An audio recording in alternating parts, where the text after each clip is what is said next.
warahmatullahi wabarakatuh. Saya Martina Susanti, mahasiswi Universitas Terbuka semester 8. Saya akan menyampaikan materi modul 9, pengembangan sains dan teknologi anak usia 3-4 tahun. Sains merupakan cara mencari tahu tentang alam secara sistematis dan merupakan suatu penemuan. Sains tidak hanya terkait dengan hasil penelitikan atau percobaan saja ya, tetapi sains itu juga terkait dengan bentuk proses, hasil, dan sikap yang tumbuh sebagai dampak dari mempelajari sains. Anak usia dini perlu dikenalkan dengan pembelajaran sains karena pembelajaran sains itu tidak hanya untuk mengembangkan kemampuan kognisi saja. Kemampuan kognisi itu berpikir logis, kritis, dan ilmiah, tetapi pembelajaran sains itu juga dapat meningkatkan kemampuan sikap dan karakter yang baik untuk anak usia dini atau meningkatkan karakter yang positif. Serta anak usia dini itu juga perlu dikenalkan dengan teknologi-teknologi sederhana yang ada di sekitar anak. Misalnya, anak bisa dikenalkan dengan komputer, bagaimana cara penggunaannya, apa manfaatnya, bagaimana cara kerja komputer dengan tetap dalam pengawasan orang tua ya. Teknologi itu juga sangat terkait erat dengan sains. Jadi teknologi itu tidak bisa lepas dengan sains. Sains juga tidak bisa terlepas dengan teknologi.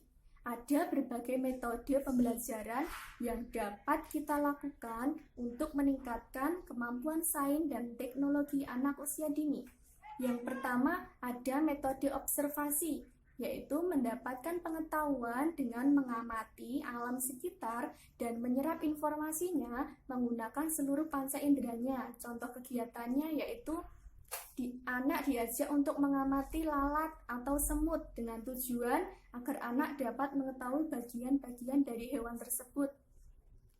Yang kedua, ada metode pemberian tugas. Tugas yang diberikan itu bisa secara individual atau secara berkelompok, serta selalu memperhatikan tingkat usia perkembangan anak. Jadi tugas yang diberikan itu tidak boleh sembarangan ya, harus sesuai dengan tingkat usia perkembangan anak. Contoh kegiatannya yaitu membuat jam pasir.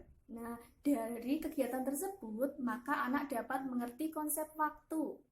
Yang ketiga, ada metode eksperimen atau percobaan. Kita bisa mengajak anak untuk membuat percobaan gunung meletus atau percobaan mencairkan es dengan lilin, seperti yang akan saya lakukan. Lihat ya.